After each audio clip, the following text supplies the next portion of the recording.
नमस्कार, उत्तराखंड एक्सप्रेस में आप सभी का बहुत स्वागत है। आपके साथ मैं हूं नलिनी पांडे। देहरादून से सबसे पहले बड़ी खबर, जहां सख्त भू कानून को लेकर भू कानून संघर्ष समिति के लोग प्रदर्शन शहीद स्थल पहुंचे हैं, जहां पर पुलिस ने गेट का ताला लगा दिया और किसी को अंदर जाने नहीं दिया। इसके बाद प्रदर्शनकारियों ने गेट के बाहर ही धरना प्रदर्शन शुरू कर दिया। आपको बता दें कि शहीद स्थल का गेट खोलने की मांग वहां पर तेज होती हुई नजर आई।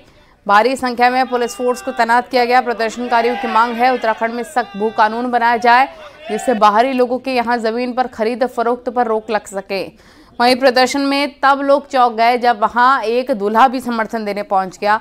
बाद में पता चला कि दूल्हा नहीं था, बल्कि सेना से रिटायर्ड सूबेदार सुरेश पाल थे, जो सख्त भू कानून की मांग को समर्थन देने पहुंचे हैं।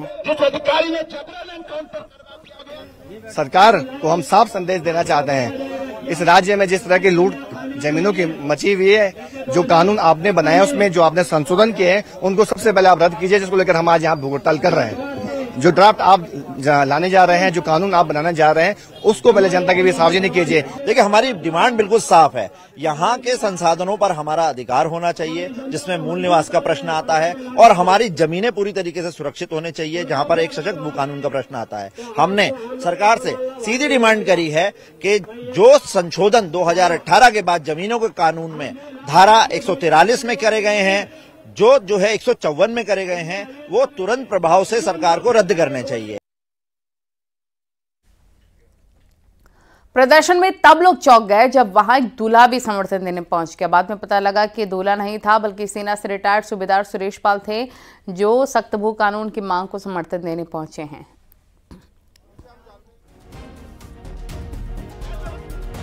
संदेश यह है कि उत्तराखंड की प्रकृति, संस्कृति और परंपराओं की रक्षा के लिए हमें अपने बहुत सारे महत्वपूर्ण काम छोड़ने होंगे और समय निकालना होगा, नहीं तो समय हमको एक दिन निकाल देगा।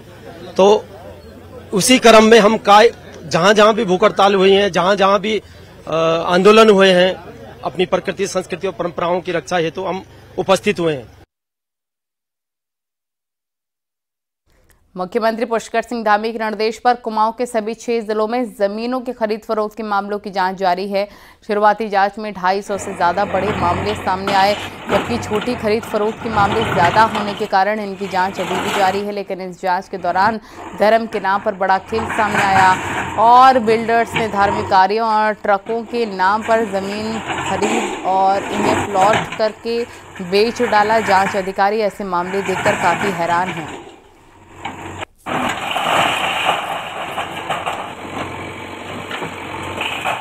लगभग 13 या 15 मकानों में चिन्हीकरण कर रखा है, जिसको अभी ध्वस्तीकरण किया जा रहा है। ये अभी जेसीबी लगी है यहाँ पे, और ये सब अभी हम इसको ध्वस्तीकरण करके जाएंगे यहाँ से। ये लगभग 15-20 मकान और जो चिन्हित करने। हरिद्वार के खड़खड़ी क्षेत्र की दुकान में आग लगने से अफरा तफरी मच गई। किराने की दुकान के ऊपर बने गोदाम में छोटा सिलेंडर फट जाने से अचानक आग लग गई। आग लगने की सूचना फायर ब्रिगेड को दी गई। इसके बाद मौके पर फायर ब्रिगेड ने पहुंचकर आग पर काबू पाया।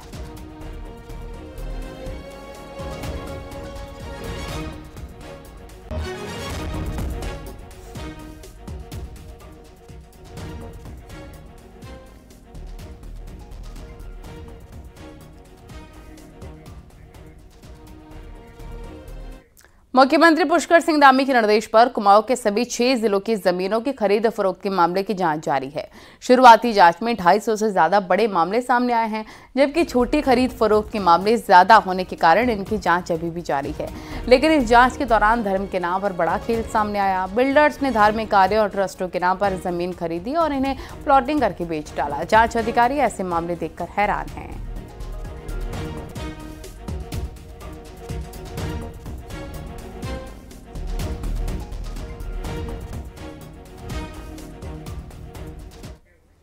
बागेश्वर के गरुड़ क्षेत्र में जखेड़ा में एक दर्दनाक हादसा हो गया और घर की गौशाला के निर्माण के दौरान अचानक से मिट्टी और पत्थरों का मलबा आने से एक ही परिवार के पिता और पुत्र मलबे में दब गए। घटना के बाद दोनों घायलों को जिला अस्पताल लाया गया, जहां डॉक्टरों ने दोनों को मृत घोषित कर दिया। इस हादसे में परिवार में कोहराम मच गया है। साथ ही राजस्व और पुलिस टीम ने घटनास्थल पर पहुंचकर जांच शुरू कर दी है।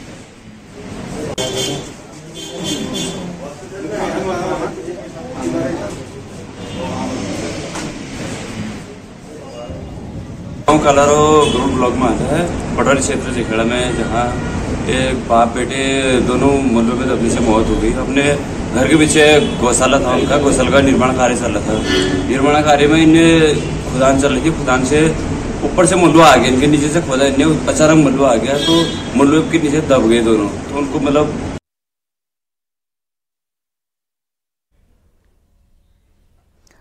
और कोटद्वार के चुम्बी चौड़ इलाके में एक शादी का खाना खाने से कई लोगों की तबीयत खराब हो गई कुंभी चौड़ में, और लोगों को उल्टी और दस्त की शिकायत हुई है, जिसके बाद कुछ लोगों को बेस हॉस्पिटल में भर्ती कराया गया, जहां उनका इलाज चल रहा है। डॉक्टर्स का कहना है कि सभी में लोगों में फूड पॉइजनिंग के लक्षण मिले हैं।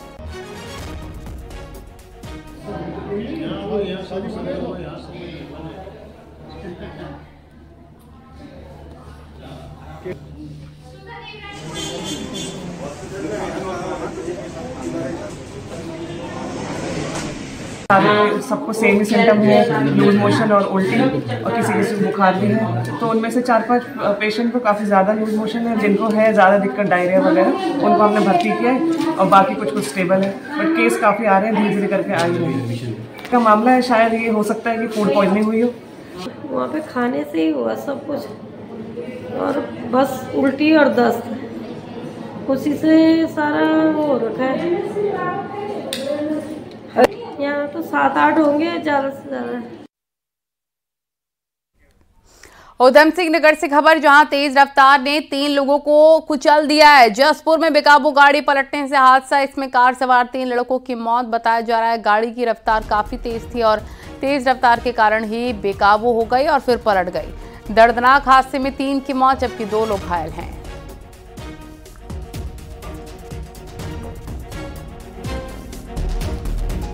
ऋषिकेश के नटराज चौक में रविवार को हुए सड़क हादसे की जांच शुरू हो गई है और पुलिस और पीडब्ल्यूडी के साथ मिलकर परिवहन विभाग जांच कर रहा है।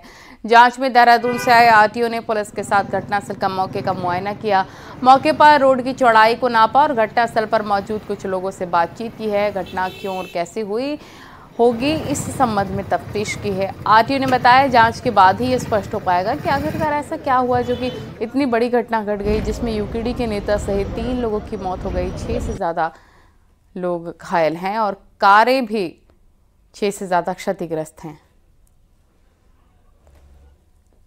हमारी परिवहन विभाग की और अन्य संस्थाएं जो हैं, पीडब्ल्यूडी है, पुलिस है, इन सब की हमने एक आज यहाँ ज्वाइंट सर्वे किया है इस जगह का, दुर्घटना स्थल का।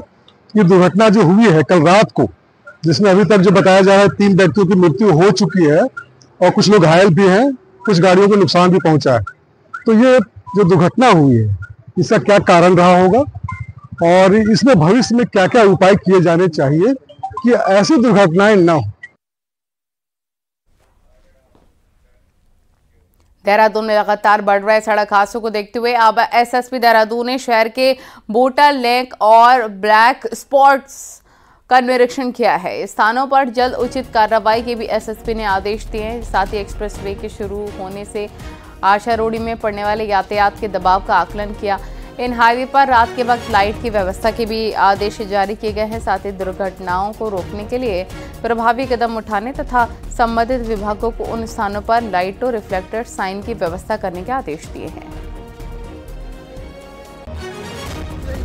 इसमें भी हमने सभी विभागों ने जो इसमें अपने इनपुट दिए थे, सब पुलिस विभाग की तरफ से जो स्टॉप लाइन है या बैरियर्स, ऐसे जो ब्रेकर्स बनने हैं, इस तरह के सुझाव को दिया गया था जो टेकअप हुआ था और जो शहर में विभिन्न जो चौराहे हैं वहां पर भी लगाए जा रहे हैं। और साथ ही साथ ऐसे कुछ बॉटलनेक्स भी बताए गए थे जहां पर एक्सीडेंट होने की संभावनाएं ज्यादा है, उसके लिए भी निवारण के लिए संबंधित विभाग को निर्देश दिया गया।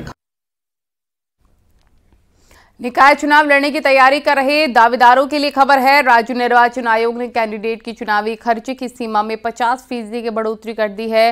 राज्य निर्वाचन आयुक्त सुशील कुमार ने मंगलवार को इसके आदेश जारी किए।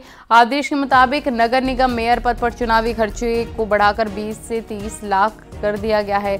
40 वार्ड तक के नगर निगमों के मेयर पद प्रत्याशियों के लिए चुनावी खर्च की सीमा 20 लाख, 41 से 60 वार्ड के लिए 25 लाख और 61 वार्ड से बड़े नगर निगमों में मेयर पद के प्रत्याशियों के लिए खर्चे की सीमा 30 लाख होगी। इसी तरह नगर पालिका अध्यक्ष पद के प्रत्याशियों के लिए 6 से 8 लाख रुपए तक चुनावी खर्च की लिमिट रखी गई है। नगर निगम सभासद के लिए 3 लाख और नगर पालिका सभासद प्रत्याशियों के लिए 80,000 चुनावी खर्च की लिमिट होगी, जबकि अध्यक्ष नगर पंचायत के लिए 3 लाख होगी खर्चे की लिमिट।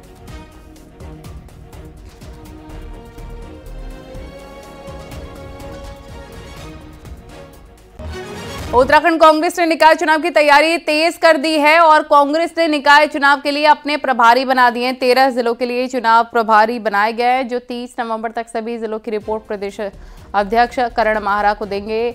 कांग्रेस नेता रणजीत रावत का कहना है कि ये काम तब होना चाहिए जबकि चुनाव का ऐलान हो जाए और सभी सीटों का आरक्षण तय हो जाए। रणजीत रावत के मुताबिक अभी ये काम इसलिए आसान नहीं है क्योंकि कौन से सीट किस कोटे के लिए रिजर्व होगी। रणजीत रावत को उधम सिंह नगर जिले का प्रभारी बनाया गया है।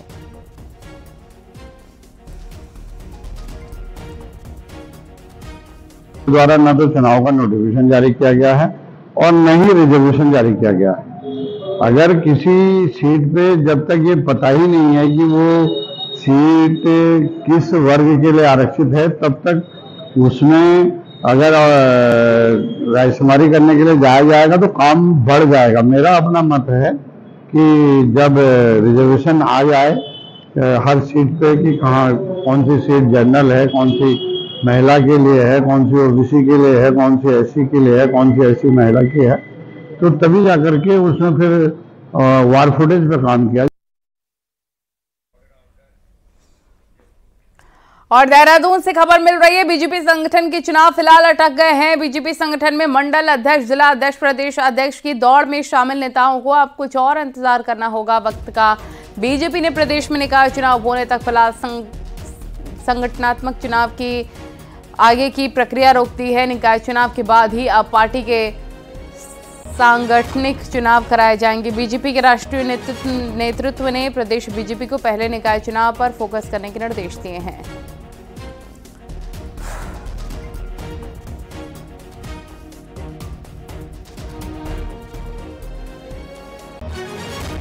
उत्तराखंड में स्थानीय निकाय के चुनाव है। नगर पंचायत, नगर पालिका, नगर निगम के चुनाव दिसंबर माह में प्रस्तावित है। सरकार इसकी पूरी तैयारी कर रही है।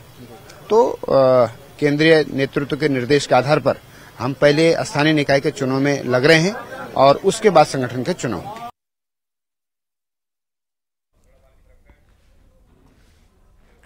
केदारनाथ उपचुनाव में दलित वोट ने बीजेपी की जीत में रोल निभाया है। तो संविधान दिवस पर सवाल यही कि क्या कांग्रेस के हाथ से दलित वोट छिटक रहा है और कांग्रेस से ज्यादा भरोसा अब दलित बीजेपी या दूसरी पार्टियों पर कर रही है। देखिए रिपोर्ट।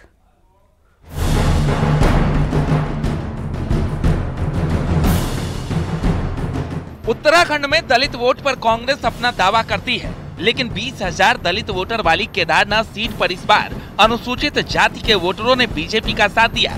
ये बात बीजेपी भी मान रही है और कांग्रेस भी। तो संविधान बचाने की बात करने वाली कांग्रेस से आखिर दलित वोट क्यों छिटक रहा है? एक तरफ बीजेपी अनुसूचित जाति का स्वाभिमान जगाने के लिए रैली कर रही है और खुद ढोल बजाकर सीएम धामी दलित वर्ग से जोड़ने का संदेश दे रहे हैं। वहीं कांग्रेस भले संविधान बचाने की बात करे, लेकिन दलित वोट दूर होता जा रहा है। धामी मंत्रिमंडल में इस वर्ग का चेहरा कांग्रेस छोड़ बीजेपी में पांव जमा चुकी महिला मंत्री रेखा आर्य हैं, जो इसकी वजह सम्मान को मानती है कि इस उपचुनाव में, जो कि केदारनाथ का उपचुनाव था, इसमें भी एससी समाज का पूरा आशीर्वाद, चाहे वो पुरुष के रूप में हो या मातृशक्ति के रूप में हो, पूरा आशीर्वाद जो है भारतीय जनता पार्टी को मिला।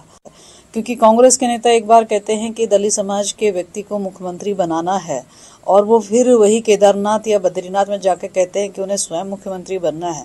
तो इस दोहरे चरित्र को जो है कांग्रेस के जो है इस समाज ने देखा है। तो इस करीब 82 लाख वोटर वाले उत्तराखंड में 20% दलित वोट है, जिसमें करीब 11% मैदानी जिलों में है तो 9% पहाड़ों में, जिसकी कांग्रेस से दूरी का बीजेपी पूरा फायदा उठा रही है।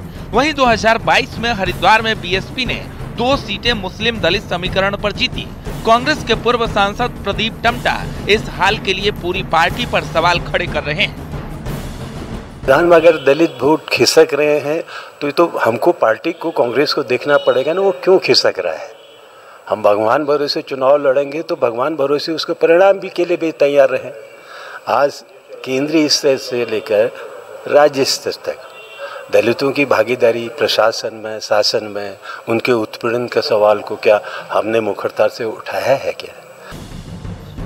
खास तौर पर उत्तराखंड में कांग्रेस की नजरों के सामने दलित वोट उनका हाथ छोड़ रहा है और संविधान बचाने की बात करने वाली कांग्रेस से दलित वोट दूर जाता दिख रहा है। अल्मोड़ा से किशन जोशी के साथ दीपांकर भट्ट, न्यूज़ 18। विकासनगर में उत्तराखंड जल विद्युत निगम ने बड़ी कार्रवाई की और डाक पत्थर में जर्जर हो चुके 8 भवनों को निगम ने ध्वस्त किया। परियोजना क्षेत्र के सरकारी कॉलोनियों के जर्जर भवनों के ध्वस्तीकरण की कार्रवाई की गई। 275 जर्जर भवनों को विभाग ने चयनित किया, जिसमें से 52 जर्जर भवनों को विभाग ने अभी तक गिरा दिया है। लंबे समय से भवनों को खाली करने के लिए लोगों को नोटिस भी दिया जा रहा था।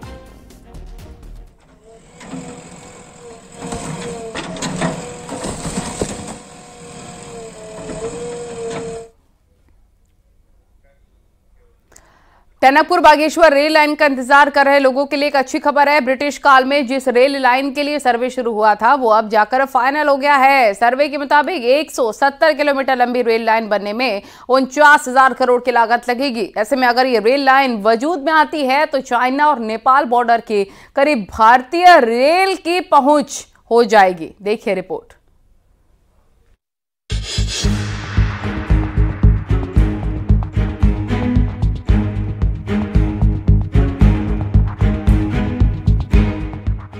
टनकपुर से बागेश्वर रेल लाइन का सपना कुमाऊं के चारों पहाड़ी जिले दशकों से देख रहे हैं। अंग्रेजी हुकूमत ने 1882 में पहली बार इस रेल लाइन को बनाने का काम शुरू किया था। रेल लाइन के लिए पहला सर्वे 1912 में हुआ था। तब से अब तक 7 सर्वे हो चुके हैं। 2 सालों तक चले फाइनल सर्वे की रिपोर्ट स्काई लाई इंजीनियरिंग डिजाइनिंग ने रेलवे को सौंप दी है। फाइनल सर्वे के मुताबिक 170 किलोमीटर लंबी रेल लाइन में टनकपुर से बागेश्वर के बीच दर्जन भर स्टेशन बनाए जाने हैं। रेल लाइन के लिए 452 हेक्टेयर जमीन का अधिग्रहण भी होना है, जिसमें 27 हेक्टेयर जमीन प्राइवेट है। टनकपुर से बागेश्वर की सर्वे का काम भी हुआ और उसी कड़ी में हमारी रामनगर से चुकुटिया होते हुए गैरसैंण तक की कनेक्टिंग रेल लाइन का भी सर्वेक्षण का काम चल रहा है। और चूंकि भारत सरकार के रेल मंत्रालय के माध्यम से और लगातार मेरी भी हम लोग भी मॉनिटरिंग कर रहे हैं, आने वाले समय के अंदर जो हमारी ये ऋषिकेश वाली का काम होगा उसी के अंतर्गत हम इसको बजट का फॉलो करेंगे। टनकपुर बागेश्वर रेल लाइन को केंद्र सरकार ने 2012 में राष्ट्रीय महत्व का प्रोजेक्ट माना था। तब इस रेल लाइन में 54 किलोमीटर की 72 टनल प्रस्तावित थी। ये रेल लाइन टनकपुर से पंचेश्वर तक काली नदी के किनारे बननी है, जबकि पंचेश्वर से आगे ये सरयू नदी के किनारे रेल लाइन गुजरेगी। इस रेल लाइन के बनने से अल्मोड़ा, पिथौरागढ़, चंपावत और बागेश्वर जिलों को सीधा फायदा मिलेगा। यही नहीं, पहाड़ की राह तो आसान होगी ही, साथ ही पर्यटन कारोबार को भी पंख लगेंगे।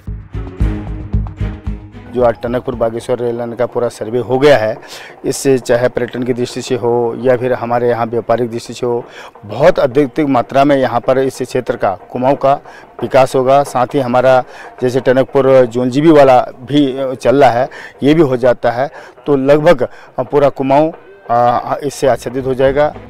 चीन और नेपाल बॉर्डर के करीब होने के कारण इस रेल लाइन का सामरिक महत्व भी है। ऐसे में अब देखना बाकी है कि फाइनल सर्वे के बाद रेल मंत्रालय कब इस रेल लाइन को जमीन पर उतारता है। न्यूज़ 18 के लिए पिथौरागढ़ से विजय वर्धन उप्रेती की रिपोर्ट।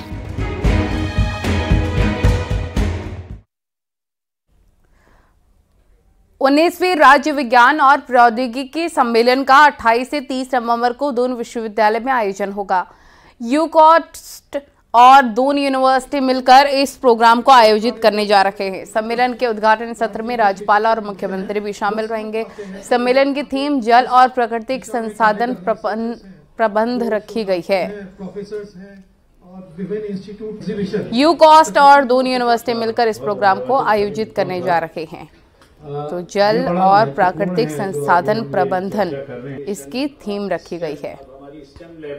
तकरीबन 55 जो उन क्षेत्रों की आपदाओं से लड़ना भी बड़ी बात होती है, उसकी रेजिलियंस और जिस तरह से वो ट्रायम्फ हुई, जो विजय हुई, तो उस पे ये सौभाग्य मुझे मिला कि हिंदी और अंग्रेजी दोनों भाषाओं में उस पे ये पुस्तक लिखी गई है, एडिटेड वॉल्यूम है और इसमें पूरे विषय विशेषज्ञ हैं, चाहे इसमें देश के विषय विशेषज्ञ हों, चाहे अलग अलग संस्थानों से जुड़े हुए लोग हों। अब आपको दिखाते हैं पहाड़ टॉप 10 न्यूज। रुड़की के भगवानपुर में चेकिंग के दौरान एक स्मैक तस्कर को गिरफ्तार किया गया। पकड़ा गया आरोपी यूपी के सहारनपुर का रहने वाला है। पौड़ी पहुंचे आपदा प्रबंधन सचिव ने गढ़वाल कमिश्नर के साथ मिलकर अधिकारियों की मीटिंग ली और आपदा प्रबंधित कार्यों की समीक्षा की। उत्तरकाशी के बड़कोट में पानी की समस्या को लेकर नैनीताल हाईकोर्ट में रिपोर्ट मांगी गई। सचिव पेयजल की आधी अधूरी तैयारियों से कोर्ट दूसरी प्लानिंग रिपोर्ट बनाने की बात कह रहा है। हरिद्वार के डीएम कामेंद्र सिंह ने हरिद्वार तहसील का औचक निरीक्षण किया, जहां पेशकार गायब मिला। डीएम ने उसका वेतन रोकने के आदेश दिए। अल्मोड़ा में आशा कार्यकर्ताओं ने अपने वेतन मान को बढ़ाने की मांग को लेकर प्रदर्शन किया और आगे बढ़े आंदोलन की चेतावनी दी। बीजेपी प्रवक्ता सुरेश जोशी ने कहा, केदारनाथ उपचुनाव में जीत धामी सरकार के कामकाज पर जनता की मुहर है। लगातार बढ़ रही सड़क दुर्घटनाओं और ओवरलोडिंग पर अल्मोड़ा में पुलिस और परिवहन विभाग ने चेकिंग अभियान चलाया और कई गाड़ियों का चालान काटा।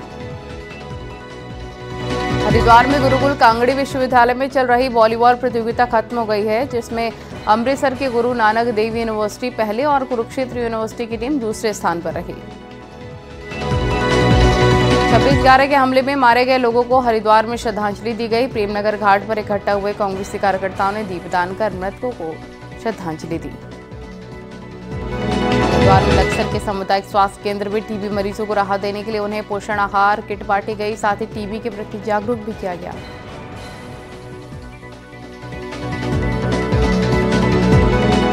रामनगर में कॉर्बेट के ढेला से एक वीडियो आया है। इसमें एक बाघ हिरन का शिकार करके ले जाता हुआ नजर आया। वीडियो सोमवार सुबह का है।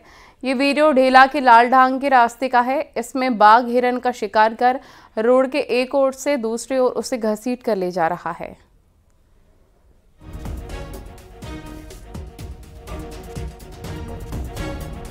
देहरादून वालों के लिए एक अच्छी खबर। देहरादून जू में अब आपको गुलदार के साथ साथ रॉयल बंगाल टाइगर भी देखने को मिलेगा।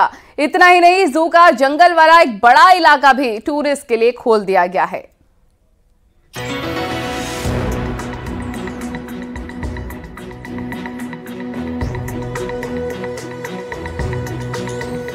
मसूरी देहरादून रोड पर मालसी में देहरादून जू एक बड़ा टूरिस्ट डेस्टिनेशन है। साल भर में 7 लाख से ज्यादा टूरिस्ट आते हैं। यहाँ पर अभी तक सांप से लेकर गुलदार तक 45 प्रजाति के जीव रखे गए हैं, लेकिन अब यहाँ 2 रॉयल बंगाल टाइगर भी टूरिस्ट के लिए बाड़े में रिलीज कर दिए गए हैं। देहरादून और आसपास के क्योंकि हमारा राज्य एक टूरिज्म स्टेट है, देश दुनिया के लाखों यात्री यहाँ पर टूरिस्ट यहाँ पे आते हैं।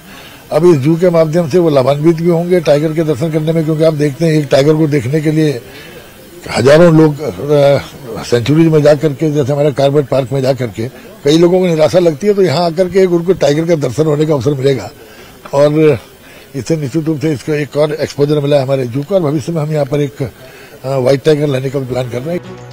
देहरादून जू प्रशासन का कहना है कि जू में बाघ देखने के साथ ही बाघ के बारे में QR कोड से डिटेल जानकारी भी टूरिस्ट को उपलब्ध कराई जाएगी। जू प्रशासन आने वाले समय में हिमालयन भालू, हायना और व्हाइट टाइगर भी लाने की योजना बना रही है। व्हाइट टाइगर के लिए उड़ीसा सरकार से बातचीत जारी है। सबसे बड़ा लाभ ये मिलेगा ना कि टाइगर के बारे में हमने बहुत गलतफहमियां रखते हैं और यहाँ पर मैक्सिमम बच्चों का ही आगमन होता है, तो हम चाहते हैं कि बाघ के बारे में संपूर्ण जानकारी इनको मिले, ताकि जो सहावस्थान की बात हो रहा है ना, ये बातें को आगे बढ़ाया जा सके।